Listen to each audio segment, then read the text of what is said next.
just like many small farms, we were looking for a way to bump up the revenue.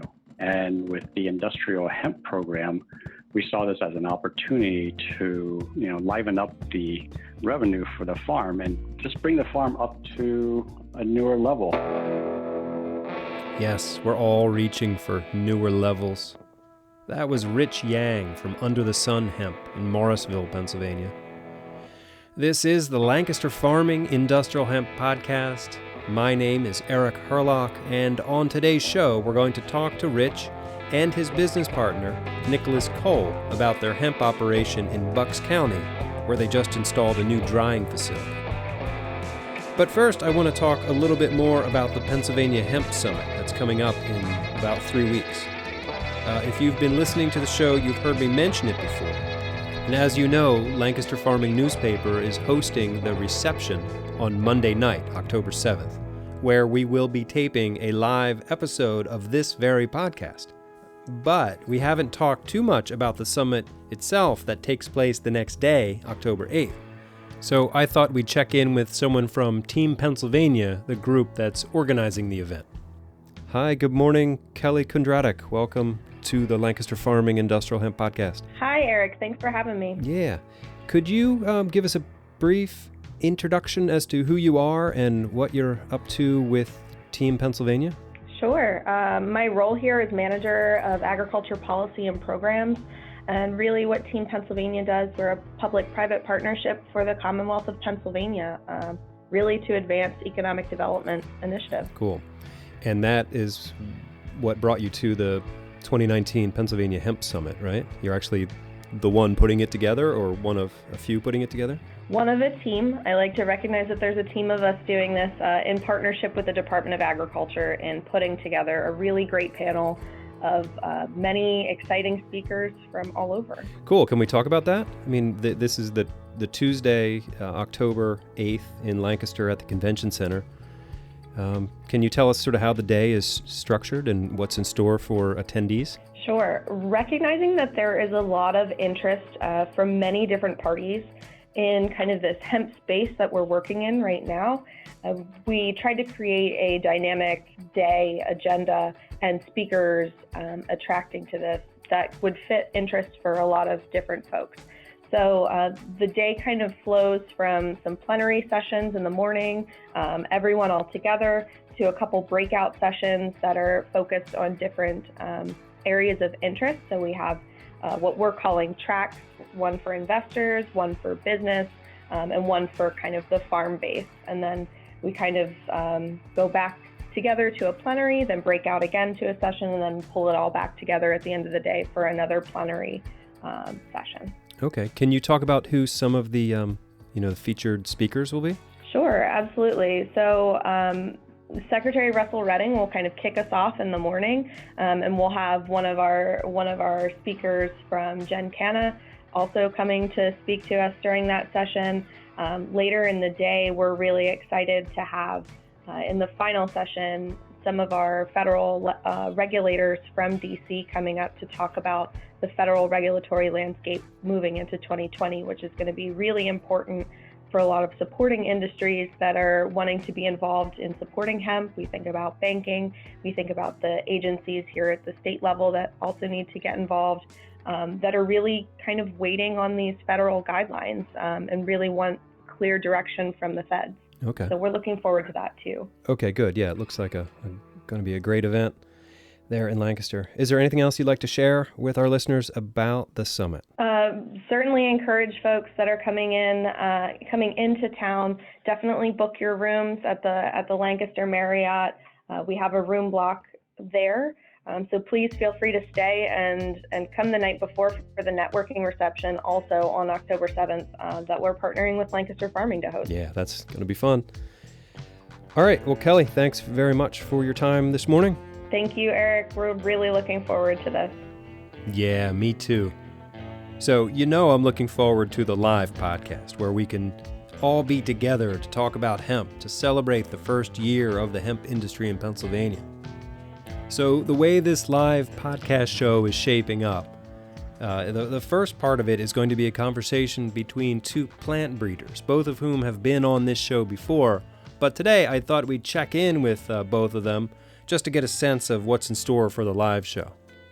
Joe Ullman, welcome back to the Lancaster Farming Industrial Hemp Podcast. How's it going? Good, Eric. Thank you very much for having me. Yeah, so wanted to check in with you, see how things are progressing at your farm out there in Bucks County.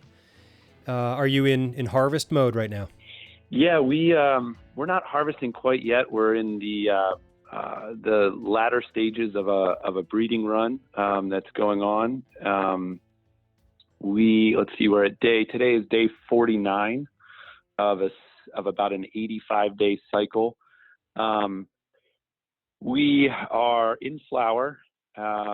We've been in flower for a couple weeks now, and pollen will be flying. Actually, just started this morning.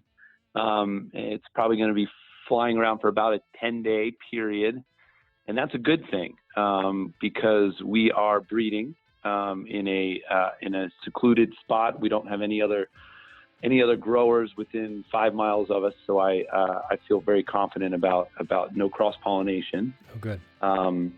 Yeah, so there's no worries there. I've definitely done we don't have a fiber grower within 25 miles of us, and no CBD growers with anything going on close to us.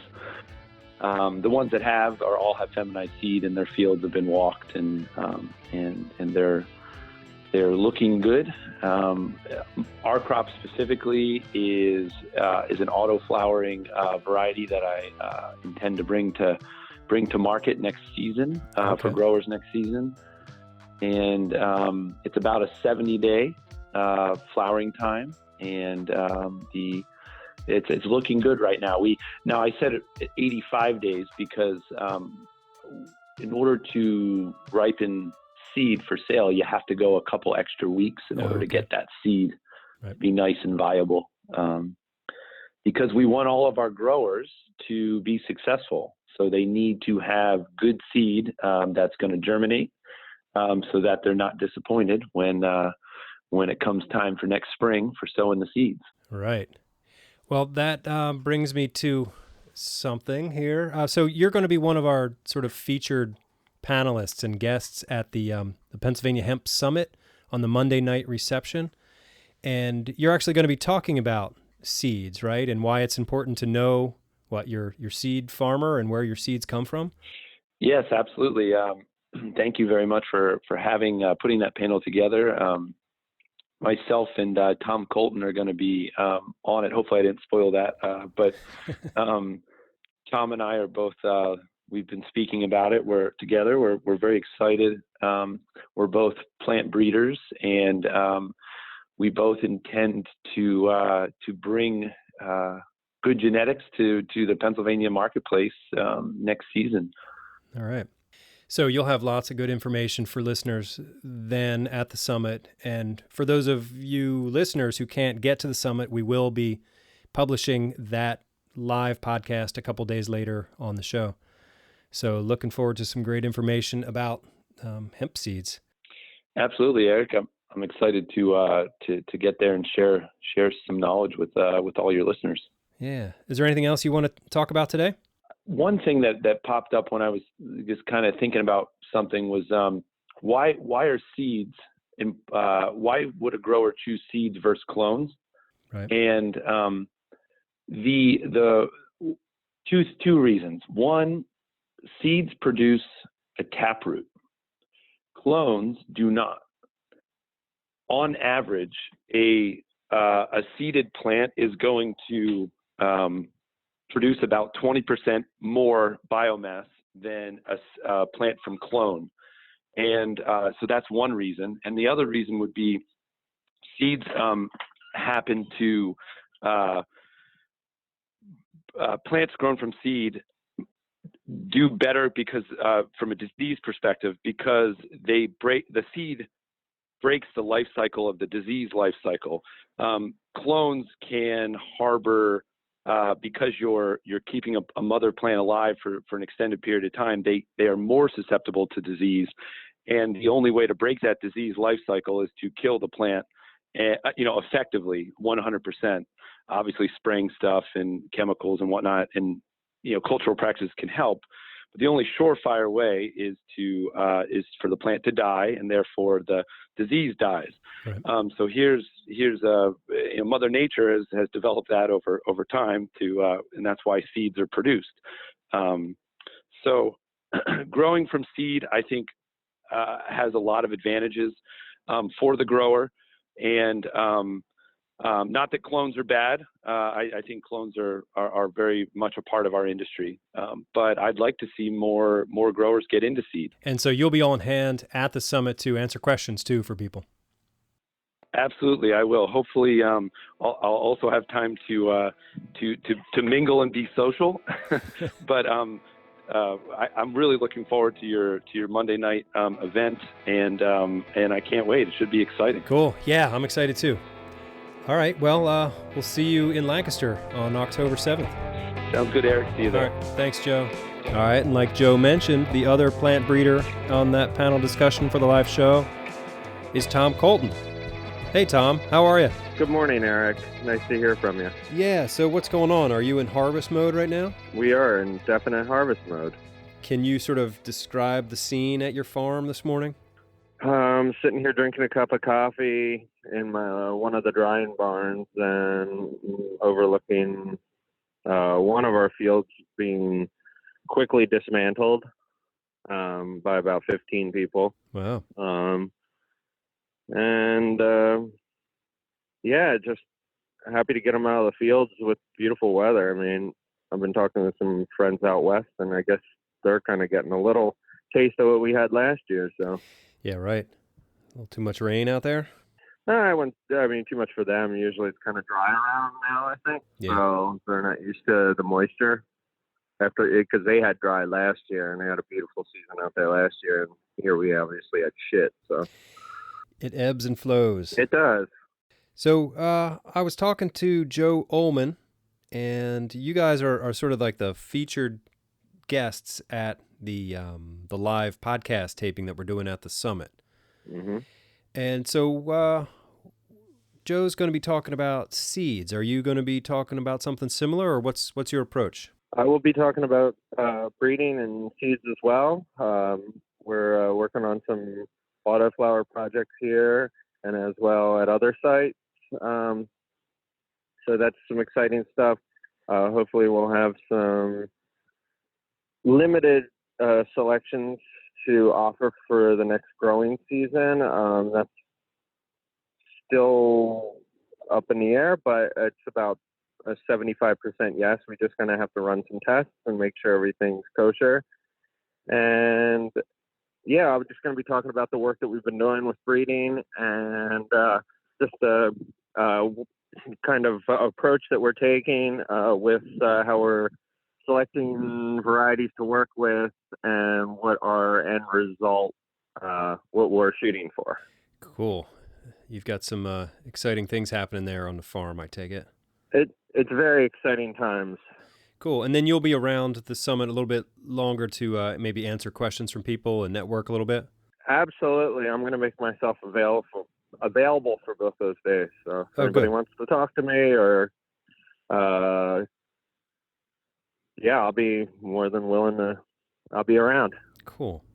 Is there anything else hemp related that you want to talk about this morning? Hemp related. Just everybody out there that's harvesting, beware of your ergonomics, Hemp is not worth a lifetime of backaches. Good advice from Tom Culton. Yeah, that's right. Farmer yoga. All right. Good talking to you, Tom. Great to hear from you, Eric, and have a blessed harvest season. Okay.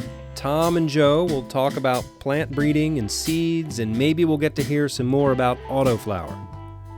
The second part of the live show will be like an open mic. I'm putting together a list of people who would like to say a few words, tell their story, address their hopes, dreams, or concerns, put those thoughts on the record. I've heard from a few people already. Space on the list is limited because time is limited. So you got to get on the ball if you want to get on the list. Send me an email. Send it to podcast@lancasterfarming.com. Okay, moving on to our feature interview with Rich and Nick from Under the Sun Hemp. Okay, Rich and Nicholas, welcome to the Lancaster Farming Industrial Hemp Podcast. Could you guys introduce yourselves for us one at a time? Rich, you go first. Sure. My name is Richard Yang, and I am one of the partners for Under the Sun Hemp. And I'm coming in as a new hemp farmer.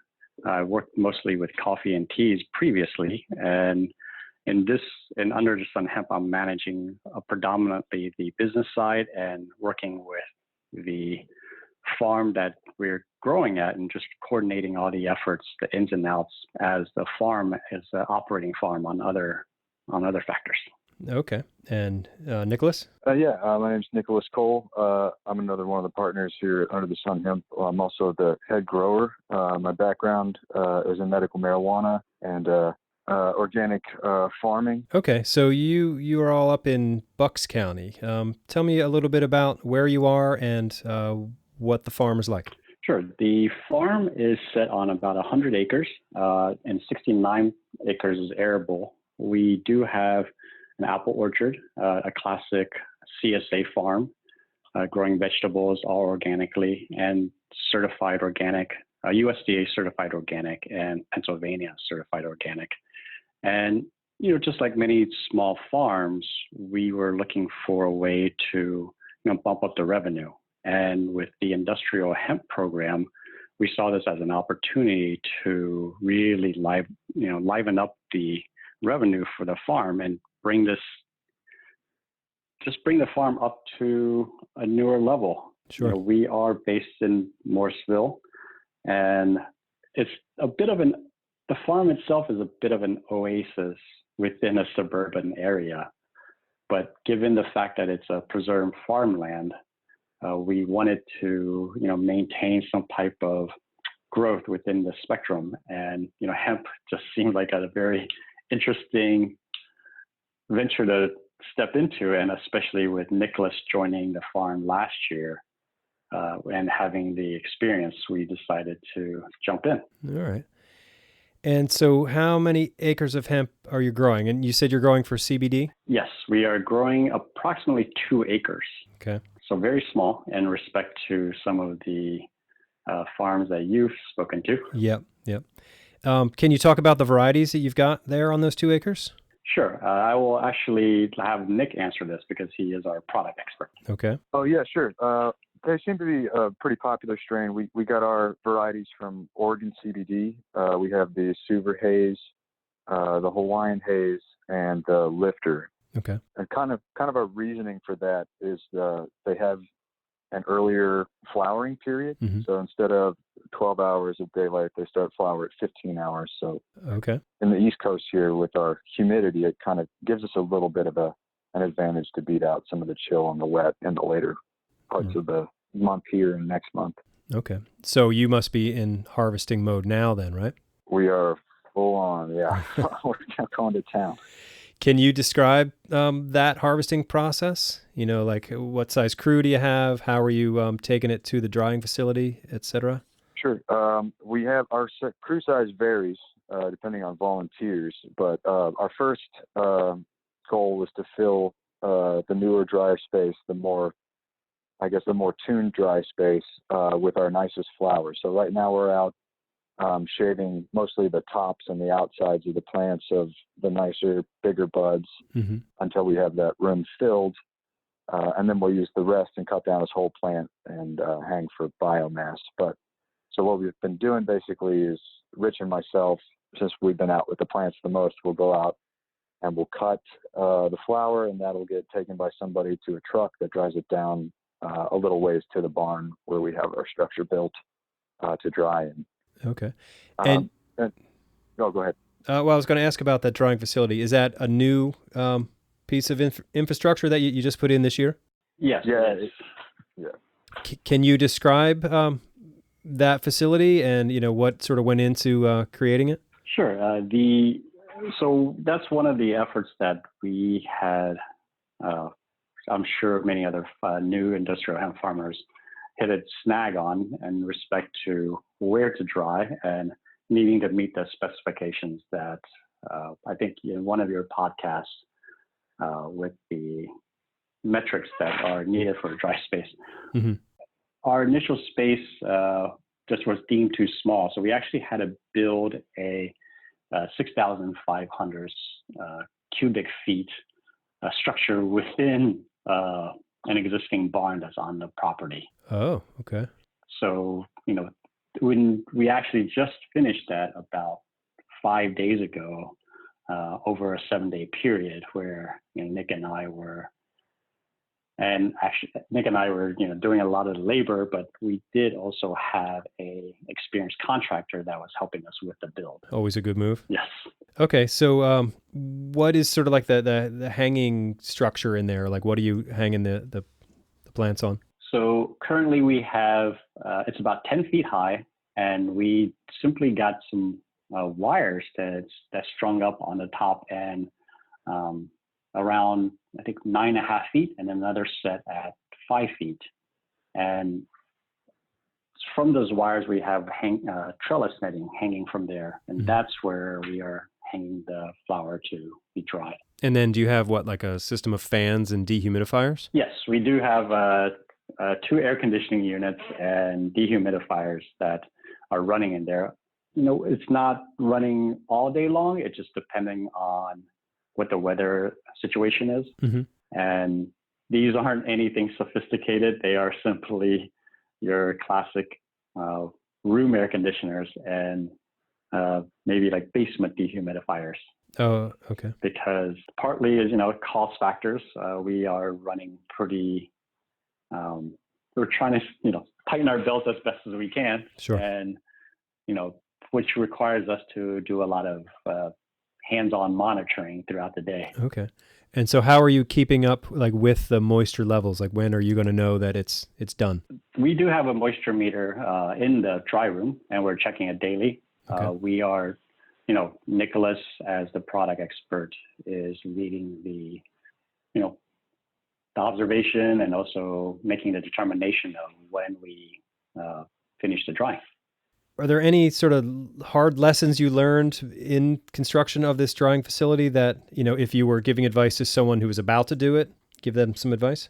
Well, yeah, for sure. One is plan out exactly what you need and where you're going to get it from. Because, we probably were at Home Depot like twice a day for several days because we overlooked something, or they didn't have it at one store, so we had to go to another, or have enough of what we needed. We're not construction workers.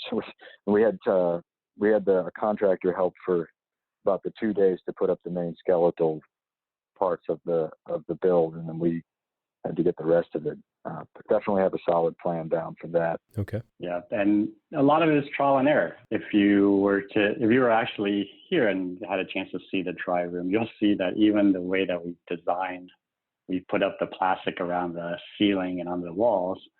One side of the dry room is amateur hour. It is us trying 3 different methodologies until we finally got the easiest way up there, and just keep hacking away at it, keep planning. And yep.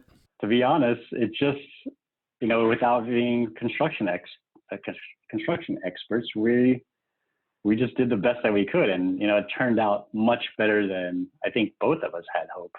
Do you have a buyer lined up, or do you have a plan for after harvest? Yes. So we do have some interested parties. We can't commit to any sales yet, just as PDA we would need to wait for PDA to give us clearance for that. Sure. We did pass all of the PDA testing limits, but until we get that confirmation, we actually just have to hold on to it for now. Okay. And the more interesting thing was our first interest was actually for the stalks and not the flowers, as we had been focusing on this whole summer just in growing. Oh, okay. And so do you have a buyer lined up to buy the stalks then once you harvested your flowers? Yes. So the individual has already requested to purchase all of the stalks, and we do have an interested party for the flowers as well. Okay. And the gap now is really, we will have quite a bit of biomass, right? And trying to, we did mentally prepare that for dried biomass and wet biomass. And now it's just a, waiting game of, speaking to more people, understanding what they need. Right. And then we can, design our product for that. Okay. Can you talk about your CBD percentages? We are actually waiting for the COA as we speak. Yep. We sent off our third test. We've been testing on a weekly basis just to maintain the 0.3%. Right. And hopefully in the next, I'm going to call up and make a call and follow up this afternoon. But hopefully everything's on par. And as we harvest now, it should, whatever this test comes back with, it will help us determine the pre-sale amount. Right. And hopefully we'll get moving. Yeah, right. So this was your first year growing hemp. What would you do differently? What will you do differently next year, sort of on the front end? Quite a bit. I feel like I have a notebook full of stuff to redo for next year. But, we were dry farming, and we didn't have any plastic or fabric. We did throw some cover crop down through the rows, some clover. Mm-hmm. We were lucky that the weeds weren't too brutal for us, but I'd certainly like to cut down a lot of that extra labor, drip irrigation for next year. Right. And, some landscape fabric. I'm not a big fan of the plastic for the rows. You're just picking that out of the fields for a month after that there. Right. Also, I think we'll be doing a heavier compost teas next season. That seemed to be inoculating the fields, seemed to have some really great results. And keeping that up on a foliar process as well, we hope will help cut down on risks from molds or bacteria, that sort of thing. Have you had much sort of pressure from pests or diseases this year? Any mold, any powdery mildew, that sort of thing? Yeah, no downy mildew. We did have a little leaf septoria, like yellow leaf spot, come through, which we were able to stop the spread of with some activated aerated compost tea. Cool. And the caterpillars have been out in full force as well. It's tough. You really can't do much. You can't spray. We try not to spray at all, but we definitely don't want to spray in flower. We're trying to stave off that mold. We don't want to give it a home to grow more. But yeah, we had some caterpillar issues, but we'll be keeping those in check next year, I think. Okay. Will you be doing the same amount of plants next year, or like 2 acres, you said?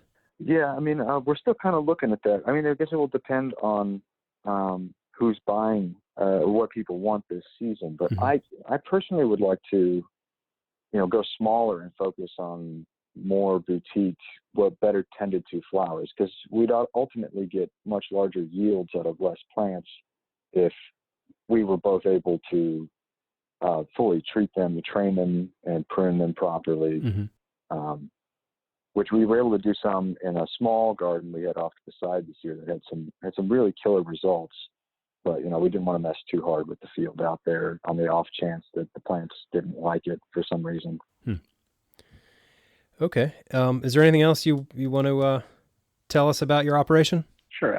One of the pests that we also were confronted with was the corn borers, which I believe was affecting many other farmers in PA. But for us, it was specific because where we are growing now was a cornfield, and not edible cornfield. It was actually an entertainment cornfield where during the fall we have the classic fall events on the farm, and it was a corn maze, and that was shortened a little bit to make room for the hemp. But we definitely were not thinking that corn borers would be as big of an early effect as it actually was. What kind of effect did they have on the plants? On the flower, very minimal, but on the stalks themselves, they were attacking quite vigorously. And as Nicholas mentioned, we were able to stave most of them off using predatory wasps and also, good compost tea. So overall, we got them under control. And the challenge now, as Nicholas mentioned, is the caterpillars, which during the week we were building the dry space, not being able to get out to the field and inspect as on a daily basis as much as we liked, that really allowed the caterpillars to gain some girth and chew a little bit more than we liked. Right. Huh. Okay. Yeah. Well, it's great to talk to you guys today. Do you want to offer any like contact information or some info about your business? Sure. You can find us on Instagram at Under the Sun Hemp, and we're always we believe in sharing our knowledge as best as we can. So anyone that wants to ask us about building the dry space or some of the ways that we manage the pest, they can send us an email at team@underthesunhemp or call us at 215-403-5777. And you can ask for Rich or Nick. All right, that was Rich Yang and Nicholas Cole from Under the Sun Hemp. So before we wrap things up, I wanted to try something new today. So a couple of weeks ago, I was in one of those Facebook hemp groups, and someone posed the question, if hemp can do everything plastics can do, can someone provide an example of the exception? What hemp can't do, what plastic does better? So I thought that was a really interesting question. And if there's one person qualified to answer it, it's Ron Kander. He's a materials scientist at Jefferson University in Philadelphia. And if you haven't listened to episode 41 of this podcast, my interview with Dr. Kander will fascinate you. Anyway, I emailed Dr. Kander the question, and he sent me this audio answer. The question was, if hemp can do everything plastics can do, can someone provide an example of the exception? What hemp can't do or plastic does better? That is a great question. Hi, my name is Dr. Ron Kander at Thomas Jefferson University, and here is my quick answer. Hemp has quite a few advantages as a highly sustainable source of biomass that can be used as a feedstock in making a wide range of industrial and consumer products. One potential use of hemp is as a raw material in making biodegradable polymers, or as a biodegradable reinforcing agent in polymers, either in traditional polymers or in biodegradable polymers. In fact, reinforcing hemp-derived polymers with hemp-derived fibers can produce a biodegradable composite material with attractive mechanical and physical properties. The sustainability and biodegradability of hemp-derived polymers and composites is balanced, however, by the fact that currently at least these materials tend to have higher costs and somewhat lower mechanical and physical properties as compared with traditional polymers. Traditional polymers are made from hydrocarbons that are typically derived from natural gas, crude oil, or some oil derivative like tar sands. The key advantage of typical polymers and polymer-based composites, the ones we use in everyday consumer goods, is their lightweight, toughness, and relatively low cost. Although there are some very expensive high-performance polymers in applications like aerospace and defense.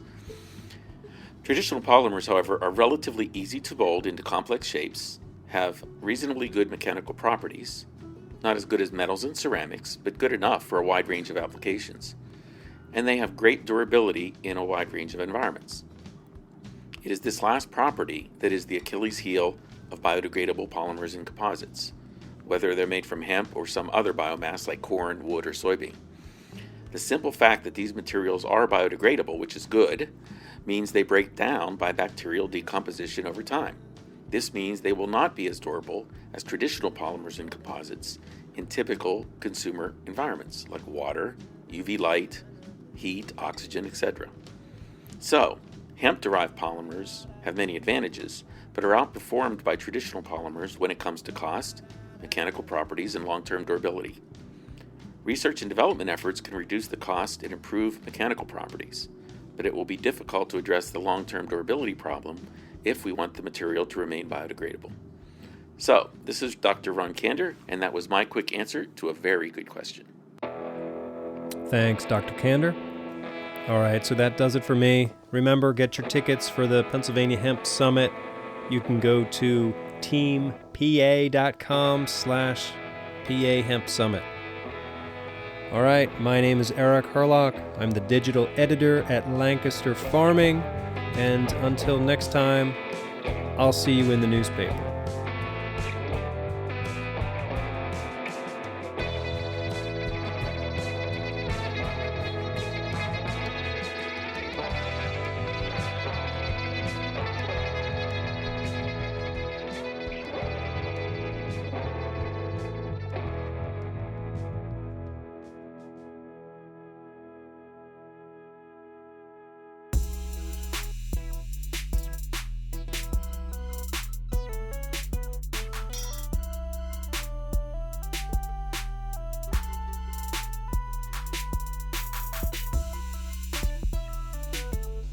This episode of the Lancaster Farming Industrial Hemp Podcast is copyright 2019 by Lancaster Farming, which is part of the Steinman Communications family.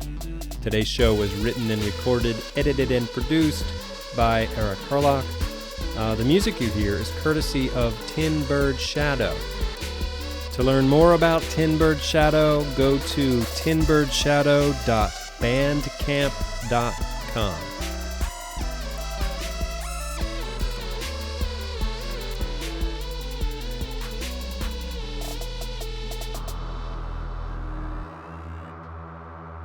Industrial hemp.